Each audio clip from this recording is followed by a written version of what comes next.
Hello, everybody. We are back to talk more Warhammer Age of Sigmar Soulbound. And I have with me today Emmet and Elaine from the Cubicle 17. If you'd like to introduce yourselves, we'll start with you, Elaine. If you wanted to tell everyone all about yourself. Hello, yes, I'm Elaine Lithgow. I am currently the producer on Soulbound, so I'm trying to steer this wonderful sky vessel through this mortal realms and try not to get consumed by any rampant warp storms in the process. So that is an admirable job, yes. And Emmet, a lot of people would have seen you on the channel before, but just an introduction to yourself as well. Yeah, absolutely. My name is Emmet Byrne. I'm creative director at Cubicle 7. So I get to oversee all of the wonderful projects we are. So all of our different Warhammer lines and our own IP, which we chatted a bit about Victoriana, I think, a while back, and some other fun stuff that we have in the works. But yes, happy to talk Soulbound today. Yes. It's my comfort zone. It's a very strange and twisted comfort zone in many ways, because we're going to be talking about the champions of destruction. We're going to be talking about Steam and Steele later as well. But first off, the big one. We're going to be talking about champions of destruction. So, Elaine, if you could give us kind of like an overview of exactly what champions of destruction is and what players can look forward to when they dive into this one. Cool. So for anyone who's been following the Soulbound line, this is our third Champions of book, which are essentially expansions to the core book, which offer a bunch of new options for character creation, new archetypes, talents, miracles, spells, all this wonderful stuff for various different factions. So we had our Champions of Order, which was all of the Grand Alliance Order, which had like our Lumineth and everything. Then we had Champions of Death, which was all the good spooky boys and girls and that are out there, vampires and what's the Heartborn Reapers and all that good stuff. And now we're on to Noble Valiant Knights. Noble Valiant Ghoul Knights, yeah. And now we're on to Champions of Destruction, who are everybody's favourite WA supporting bunch of miscreants. So that's Orruks and Cruel Boys, Grots and Ogres, and even the odd Troggoth if you really want to stretch your role playing. So yeah, that's... Sit back and take a break from role playing. And just smash stuff and not talk. That was one of the fun things about Champions of Destruction when I first sort of dived into it, was that you've again approached this from the idea of, right, let's come up with a bunch of really fun archetypes for people to play as. Do you have any particular favorites and stuff from within the book that you think everyone should be like, I definitely give that a go? I'll start with you, Emmet, this time. I got really into the Cruel Boys. Like I like the Cruel Boys from the first announcement. I thought they were really, really cool. I think the artist that we had doing the art really helped with that as well. I think particularly the Manskewer Bolt Boy. So I went off and bought like 2 of those units, and I'm currently putting together a Cruel Boys army. But then obviously the Gits are just a ton of fun. The Fungoid Cave Shaman would be my second choice, I would say. What about you, Elaine? Do you have a favourite of the archetypes that you're very drawn to? I kind of have like both ends of the spectrum. I adore the Web Spinner Shaman, which is like the Git that worships the spider god. From like a thematic standpoint, because I love me some big spooky spiders. But they're quite uniquely placed because they can start with both miracles and spells, which is quite rare for an archetype. And they can do so many just horrible, gribbly things like sprouting extra spider limbs and scuttling up walls and all that good stuff. But then, I also do love the Troggoths because I gotta say, it's this wonderful. Definitely drew me in. Stinky or stony? That's the question. Yeah. I like stony. I like big rock Troggoths, and and it's just the idea that you can have these massive towering Troggoths alongside these teeny tiny Gits and all in the one party is just fantastic. I'm waiting for people to tell us their wonderful tales of their fastball specials and all this sort of stuff. You got to get that in there, definitely. Yeah, you got it. Yeah, it was one of the fun things that I really liked about the initial release of the Soulbound book, where you got to play as quite literally larger than life characters with like the Kurnoth Hunters and that kind of thing. So coming to this again and having those massive Troggoths in the mix, which are even bigger, I guess, actually, than Kurnoth Hunters, is quite fun there. And it kind of like provides a really interesting sort of role-playing angle for you to go down, because you're playing something potentially very atypical and what would normally be seen as a monster, I guess. So it's nice to just kind of like revisit that and sort of give you interesting role-playing cues for diving into that kind of thing. In that vein, was it, because obviously you've done Champions of Order and you've done Champions of Death already, as we mentioned. Was this like an even more unique, if you can say such a thing, challenge to make these archetypes for Champions of Destruction?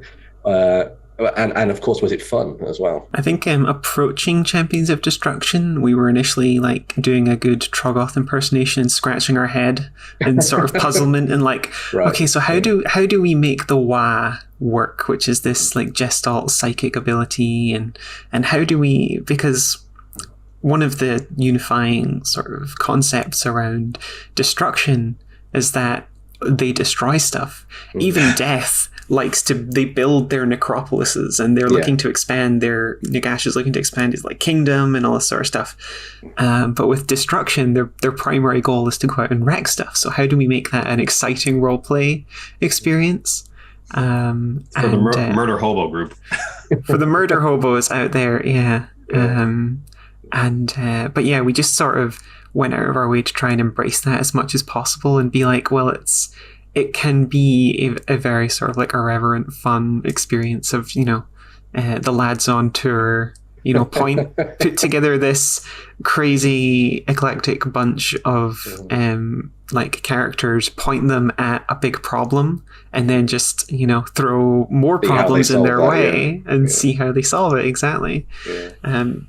Even when we were writing the GM chapter, we've got a lot of advice on, so these guys are probably going to approach a magical trap very differently from your standard group, we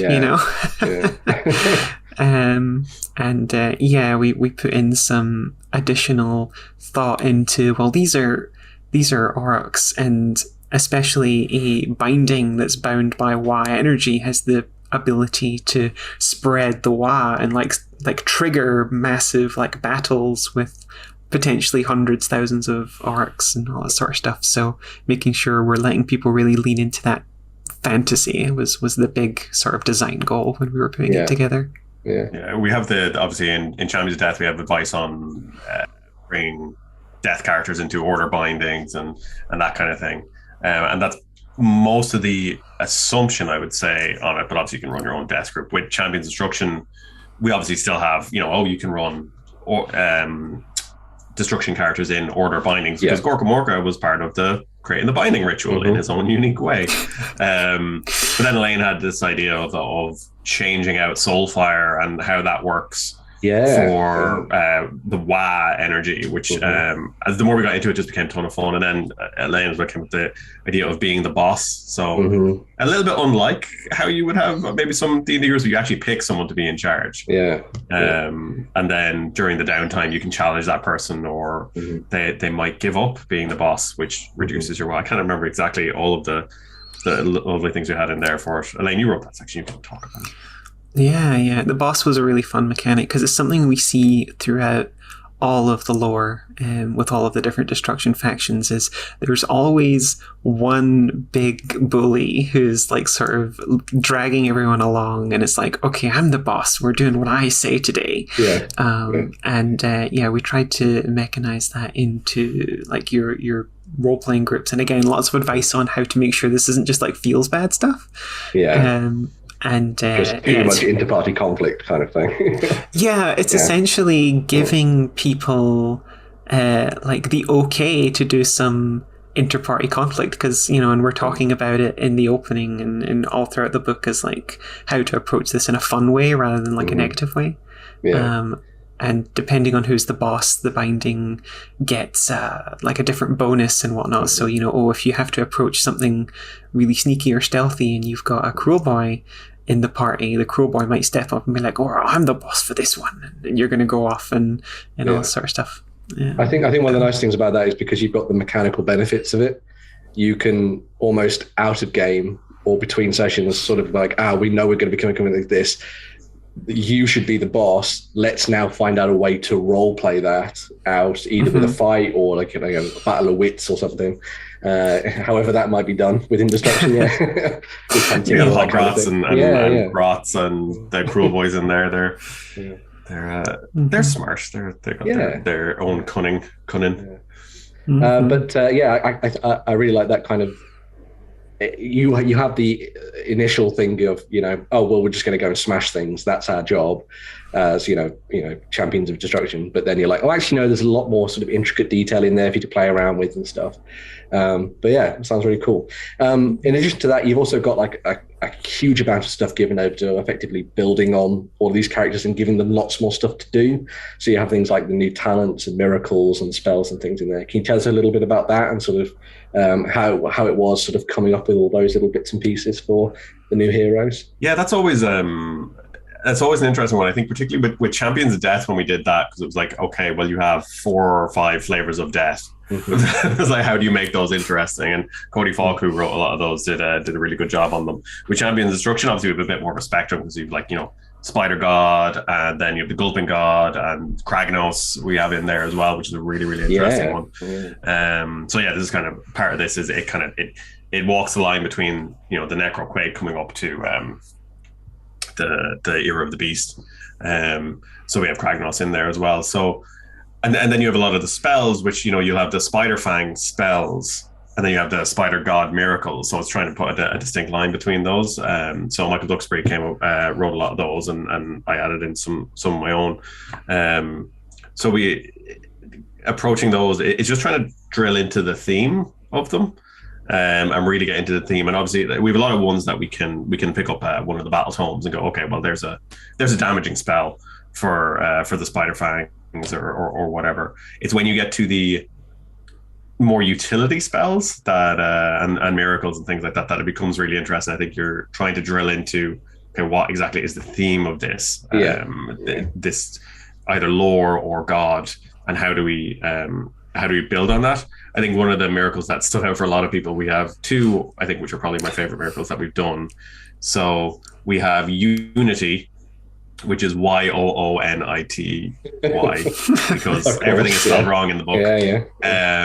Which is kind of, embodying Gork and Mork and pulling yourself together. You pick an ally and you just smash yourself together into this like bright green abomination that has all of everyone's stats smashed together, and you can just become this one big being thing. And then we have the flip side of that, which is 2 heads beta, which is you actually rip yourself in 2, like Gork and Morka, where you turn yourself into Gork and Mork, and you have 2 characters, one who's made out of green slime jelly, and you can run both of those at the same. So that kind of, it's the same idea, I guess, but 2 quite different miracles in there.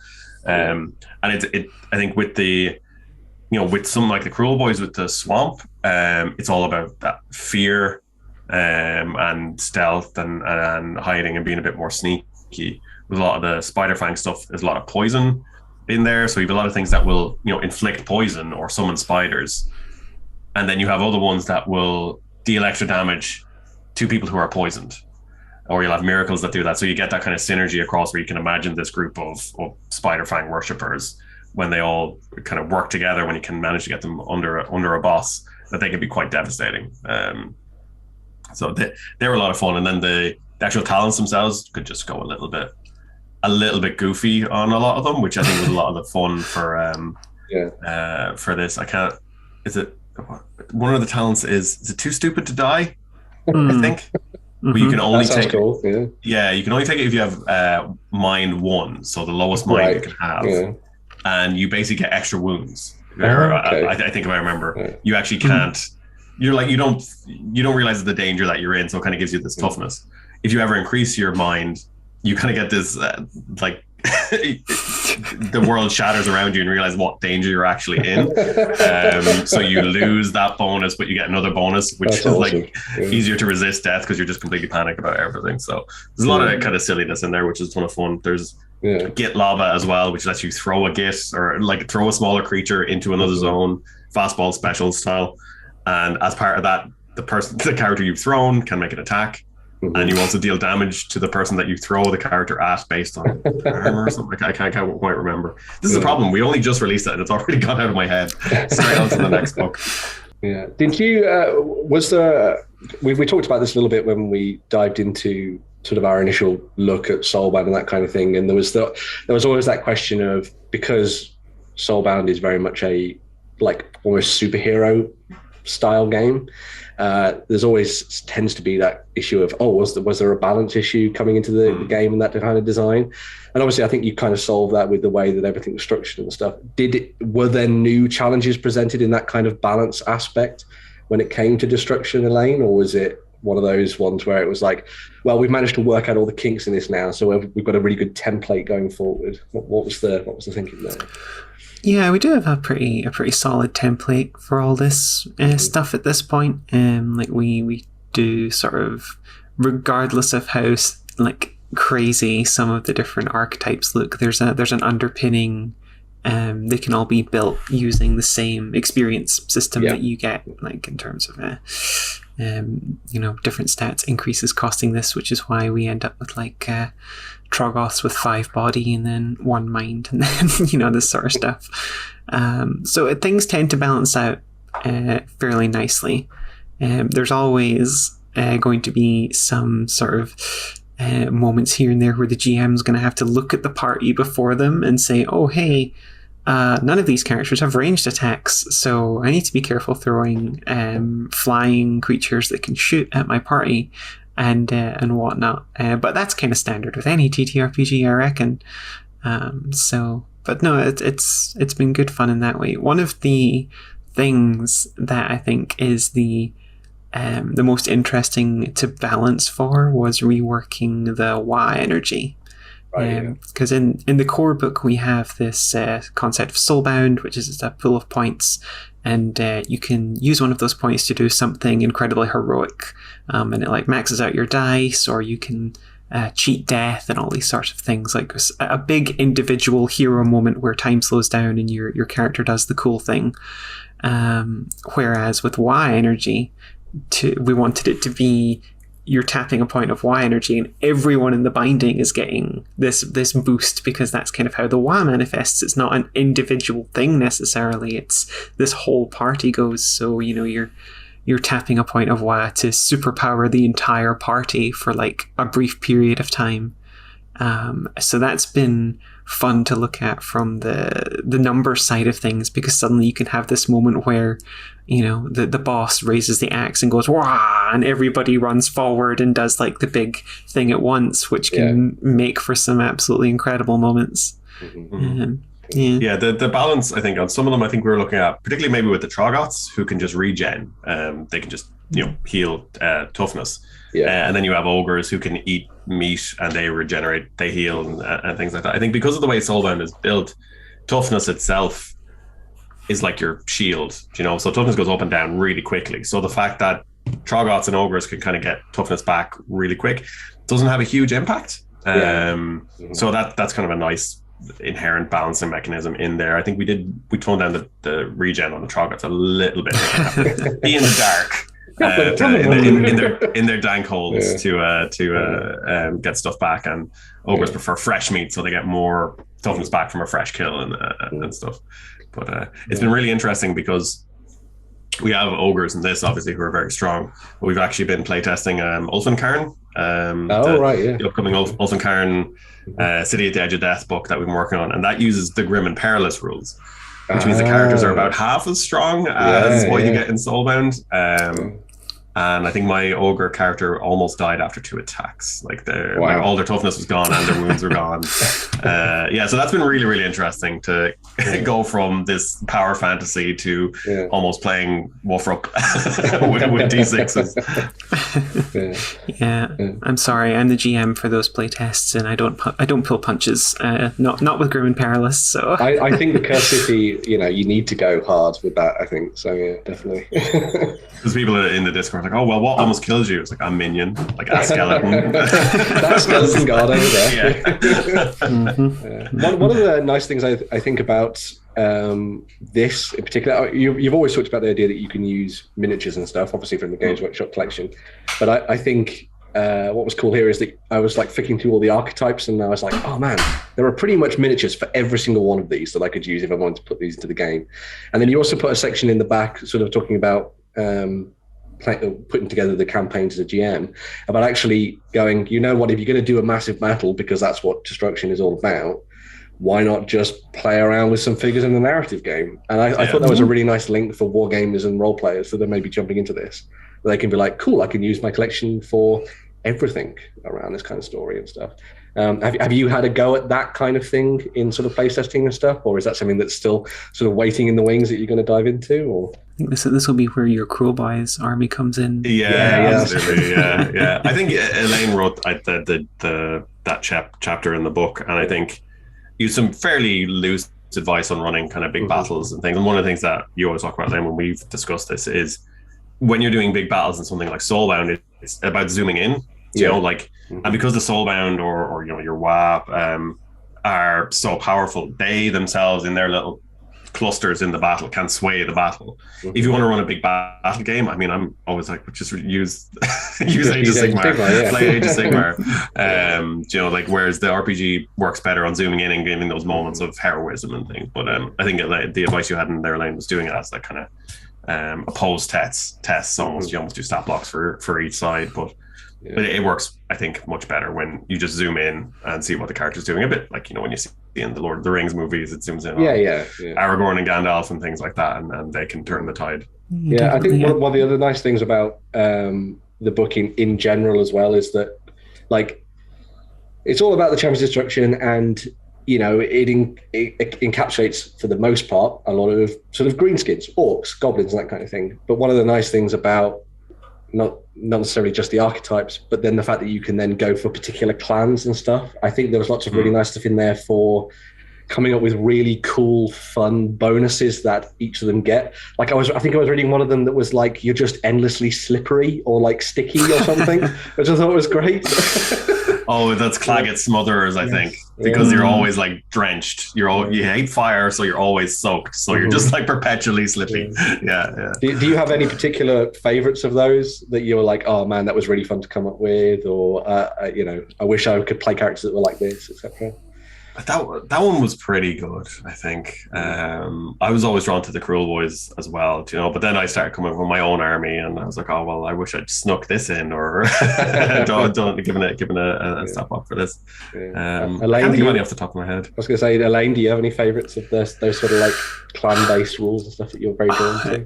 It's like picking between our children at this point. Like, one of the big problems of working on a book like this is, as you're going through and you're writing, you're editing, you're reviewing and everything, it's really hard not to come up with a million different character ideas that you really want to play.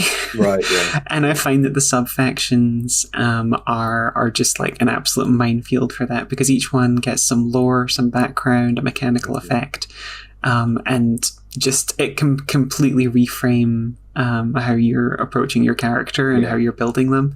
And I can't even, I end up with like so many different ideas. This character and this character. There's not enough play tests in the world for me to explore all of these wonderful concepts. But then you get to make the pre-gens. So. True. At the end of the book, I get to sit down and just make 5 different characters and be like, yes, now I can inject all of my secret characters in here. So everywhere, somewhere in the world, someone's playing one of Elaine's characters. There we go. Yeah, maybe. It's still really weird to me, actually, when I see people talking about the Soulbound starter set, because there's one of the characters in there, Imran, who's the Idenet's Deepkin, is named after one of my sister's characters. Oh, right. From one of the games that we played. So it's really, really weird. It's like, I'm playing Imran. I'm just like kind of double take on that. That's very awesome.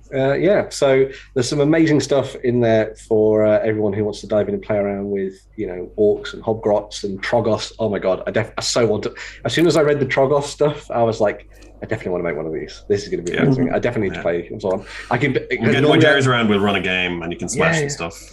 Normally I play like someone who talks quite a lot, because I like to be like, I'll have an influence in the conversations and stuff. But I just love the idea of being like the Troggoths. You just sat there at the back going like, I don't care. I'm going to pick my nose and hit someone. That's going to be fun. The Troggoths definitely have my favorite boss ability, which is it sort of discusses like, how did the Troggoth become the boss? They probably just hit someone they didn't mean to, and now they're responsible for it. They can only give commands with like grunts and gestures, and it's the previous boss is that puddle on the floor. Yeah, yeah, exactly. One of the things one of my friends is a massive Ogres fan and loves playing around with them. And he has a particular penchant for Noblars. And so when he was asking me for this, he was like, I hope there's lots of Noblar stuff in there. And I was like, well, there are Noblar monsters and stuff in there, which is kind of cool. So you can have them as kind of like, I hesitate to say the word pets, but kind of They're like helpers. Loyal companions. Helpers, loyal companions, yes. Yeah. So I was like, you can have your massive horde of Noblars if you really want to, and you can stoke them up.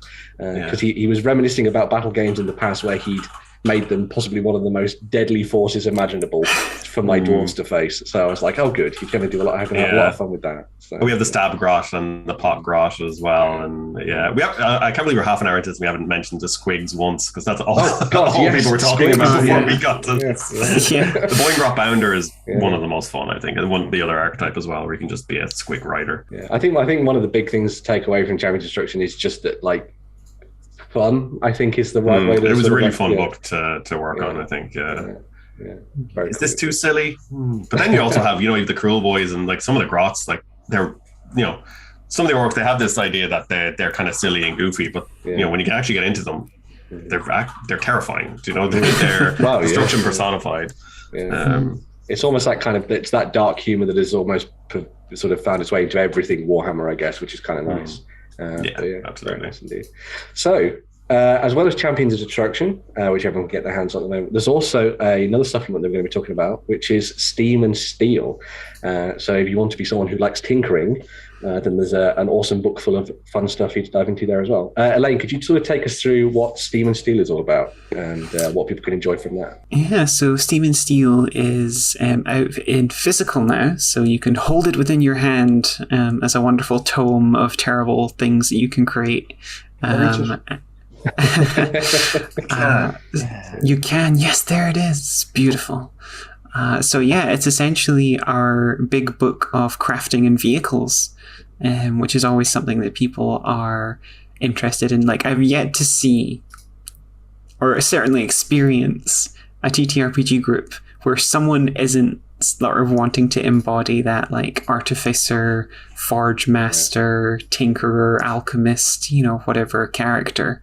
And Steam and Steele is all about, again, just really letting people embody that fantasy. So there's ways of crafting Caradron gear. There's ways of crafting, fancy, crazy guns or swords or suits of armor, and lots of stuff on that. And then information and lore on sort of what it means to be a crafter in the mortal realms, and like how you sort of like fit into society, and because a lot of the species and factions have like religions or whatever built around crafting and all that sort of stuff.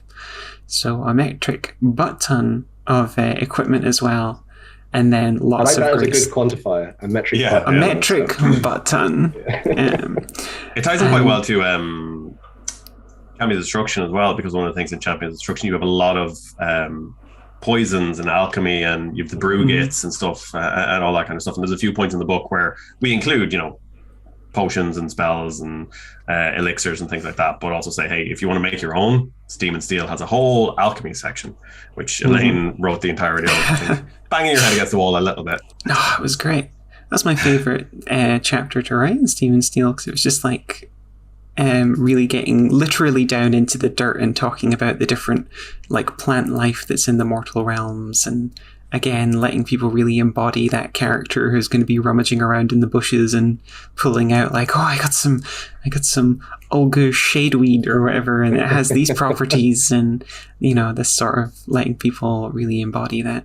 Is a lot of that stuff like materials and fauna and flora and that kind of thing, is that all stuff that you've drawn from the source books, like the rule books and the army books and things, or do you have a lot of license of kind of like, well, I'll come up with something fun like this new bloom that lives in a hole somewhere in the middle of Akshi or something? How does that come together? Yeah, it's a mix of both. Like we draw on the original source material as much as we can, to really like show off like all the cool and exciting things that are in there. And sometimes you can find absolute gold. Like I think the Gloomspite Gitz Battle Tome was a huge inspiration for the alchemy section, because they have wonderful sections on here's all these different mushrooms that grow underground, and then little diagrams and everything. But then we also will sometimes come up with some original stuff that'll fill the gaps, or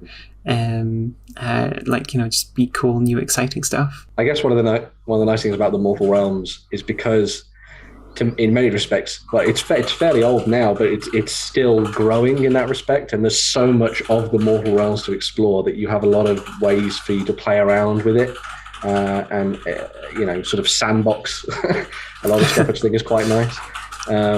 Have you, when it came to sort of the vehicles and that kind of thing, was that something that you had a lot of time to be like, cool, I'll come up with something very original and different here? Or were you, because obviously we've seen things like the steam tank and stuff, but was there other stuff that you were like, oh my god, I definitely want to make this? I feel like the Cog Fort was the big one for that, right? Yeah, they're also different, and we haven't seen much of them in the battle game yet. They're mentioned a few times. There's an illustration of Old Fire Snout, which is the Cog Fort outside Anvilgard in Broken Realms Marathi. But they're all mentioned as being very, very different. So this one, the Hammerhallian Cog Fort that we have here is a particular make and model for Hammerhall. That doesn't necessarily mean it's going to be anywhere else. I think we say in the description you could have legs, or it could have tracks like a tank or whatever. That one will play a part in Black and Earth campaign, which is coming up in a few months as well. So yeah, that one was the most interesting. But again, there's so many iconic vehicles and things in Age of Sigmar as well. Obviously not to the extent of something like 40k. But you've all the card drawn gear, you've the crazy Skaven Doom Wheel and that kind of thing, and Corsair ships and stuff. So I think we had to restrain ourselves a bit so it didn't just become a vehicle bestiary as well. But they were a lot of fun to come up with, and figuring out the rules for them, because it's a different rule system. So trying not to make it overcomplicated, make it feel mostly like how combat plays out in Soulbound anyway. So trying to give equivalent ratings and stuff. I think like you have damage and malfunction. Faults. Sorry, yes. Again, it's gone out of my head. But yeah, those in there, just try and make it feel like the same kind of combat, but also it can be a combat zone, because you can have a fight on a cog fort. Because it's so bloody big. I remember your goal. One of the design touchstones was that you wanted someone to be able to ram an airship into Lord of Change. Yeah, that was it. That was it. Sounds like I want to be able to fight a Lord of Change with a ship. So essentially, the stat blocks from the bestiary should work with the stat blocks from the Steam and Steele as well. Yeah, that's nice. It's kind of got. I like that sort of design philosophy throughout the whole thing, because one of the nice things about Soulbound is that it mechanically, it's got that simple to learn aspect to it. So, and then you can apply that to everything, and it means that everything gets bombastic and amazing without having to sit there for like ages rolling endless amounts of dice to try and work out exactly. Some of the combinations we see are pretty crazy. I think at the moment there's like ongoing discussions in the Discord. It's like, oh well, if I stack these 10 talents, I get plus 20 d6. I bet there are some Caradron Overlord players who play certain like tinkerers and that kind of thing, who have come up with some absurd skyship additions and all that kind of thing. Yeah, there's some cool stuff. Actually, speaking of, that's probably a good segue, Elaine, if you want to chat about your baby that should be coming out, or might be out now. Yeah, when this goes out, the Grund Operation Manual PDF might be out in the wild, which is a little project that we've been working on just on the side. It's not been previously announced, and it is essentially anyone who has played some of our previous adventures, so that would be Crash and Byrne, which is a free PDF starter adventure, and Faltering Light, which is in the starter set, and I believe Cities in Flame as well. It features. There is an Caradron Archanaut Ironclad called the Grund, which is this big venerable Caradron skyship that's been on a bunch of different adventures, captained by Brocca's daughter, who's a fan favorite. And this ship, it kept showing up in all our different adventures, and we know how much people love to have their own ship in their games so that they can go on all their great adventures. So we thought, again, let's lean into this fantasy. And so the Grund is, I believe it's a 30-page PDF. 26 without contents and things like that, I think. Okay, 26. Chunky enough, yeah. Chunky enough. And it essentially lets the GM and the player take the Grund and make it an integral part of their adventures. That's cool. It comes with all of the stats for the Grund. It comes with history and lore around the Grund and the Archanaut Ironclad. It comes with full crew manifests. So each member of the crew gets their own little write-up. They each have a plot hook that you can go on, and then there's a big section on different ways to upgrade the Grund, different weapons and equipments and unique things, and then there's also a big section on travel, sky travel and the Grund, random encounters that you can have when you're traveling.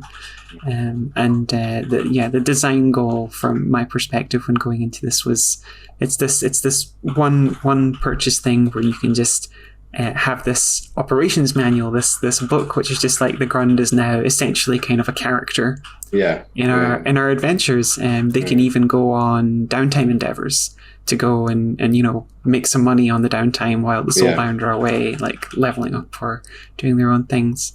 That's really cool. As someone who likes sort of Mass Effect and all those kind of role-playing games, having a ship that you could be like, man, this is mine. It's always that thing in an RPG, like when you get a base. When I ran the starter set, after we finished the starter set for Soulbound, it's like, and then you get given this house to live in.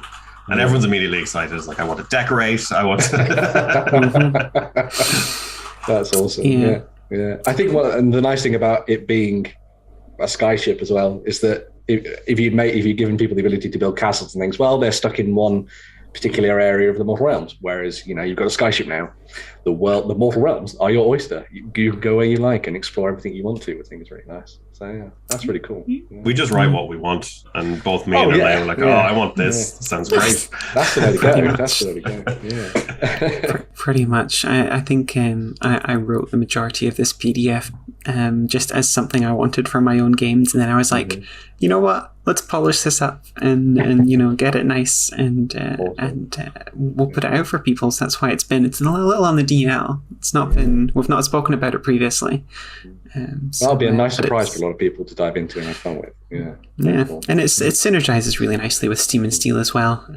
It comes out at a nice time where you can also be throwing other airships and whatnot taken from Steam and Steele and all that good stuff in there. So fantastic stuff. So we talked about Champions Destruction, and we talked about Steam and Steele, we talked about this new stuff that's coming out as well. Is there anything else that you can share that's sort of coming on the horizon for Age of Sigmar Soulbound? The next one that I think, Elaine, you're currently working on is Blackened Earth. And we have a new one that's actually just gone into pre-production as well. Elaine, if you want to chat about that. Sure. I think that should be an interesting one. Sure, yeah. So Blackened Earth is our second big adventure campaign, and we've spoken about that previously. And the one that's just gone into pre-production now is Ruins of the Past, which is essentially we refer to as our big book of dungeons. Nice. And it's this big chunky tome that just has lots of very cool locations in the mortal realms that are sort of like big dungeons. We use the term dungeon, but that doesn't mean they're all going to be like underground, dungeony type things. It's about giving GMs these really cool locations with maps and details filled with traps and beasties, lots of plot hooks as to why you'd want to go there. and it lets us sort of focus on some of the cool stuff that's beyond the walls. The mortal realms in general are so crazy deadly that a lot of our adventures take place within the cities of Sigmar and whatnot, because your average mortal can't necessarily survive very long outside the walls. So these ruins of the past are lots of locations that are far flung outside of the cities of Sigmar that are like abandoned cities or storm vaults and all these sort of places. Nice. So it's very exciting to work on. Some really cool stuff in there. Some stuff I think any really deep Age of Sigmar lore buffs might recognize a few of the locations, but then there's some new locations. There's some locations that we've already released that we're expanding on a little bit as well. So there's some really cool stuff in there. I guess it feeds into a nice thing for kind of one shots as well, I suppose, because you could be like, boom, grab some of the archetypes, quickly make a character. Tonight we're going to go through this. Jump in your ship, fly to the... See, all the releases, they have a connective tissue. Now you've got the grand. You can fly off to all these ruins. It was a mighty plan. No, it is kind of perfect for that, especially if you want to just try a different bunch of characters. And the ruins themselves, it could be, it's actually your death binding going to get something. Trying to loot one of Sigmar's storm vaults or something like that, which is quite a cool opportunity as well. Sounds like a perfect opportunity to come back to what you were talking about with the Grim and Perilous rules. Use those rules for one session to be like, hey guys, let's see if you actually like this. Yeah, exactly. Yeah. No, I didn't like it. I prefer being a badass. It's definitely just trying to make these really enticing, exciting sandboxes for people to go in and play with. Some amazing stuff there for fans of Age of Sigmar Soulbound. If you want to play as orcs and hobgrots and Troggoths for the win, then you've got Champion Destruction. If you want to tinker with things, you've got Steam and Steele. You could even potentially have your own airship as well with this new PDF. And then there are dungeons and stuff on the horizon as well. Thank you, Elaine and Emmet, for chatting with me about all this stuff. I would love to hear what people think in the comments down below. Tell us what kind of characters you want to make, how you would pimp out your airship as it sails across the mortal realms, and all that kind of good stuff. We'll be back with more content from Cubicle 7 in the near future. But thank you very much, everybody. Don't forget to like, share, and comment. Actually, go for it. The Soulbound Humble bundle, I think, is ending on the day this comes out. Yes, we can't forget that. If you watch this in time, you can go to Humble Bundle and pick up 23 PDFs for like £19 or something. It is an insanely good bundle. Like £180 worth of stuff, or $200 or whatever it is for like 20 quid. Yeah. So make sure you go and do that then, everybody. So yes. Again, thank you very much. Comment down below, as I say, and we'll be back for more Cubicle 7 content in the near future. Bye for now, and see you very soon. Go ahead and check out our other content on screen now. And while you're at it, why not hit subscribe and remember to ding our dong. Go on, you know you want to click it. Go on.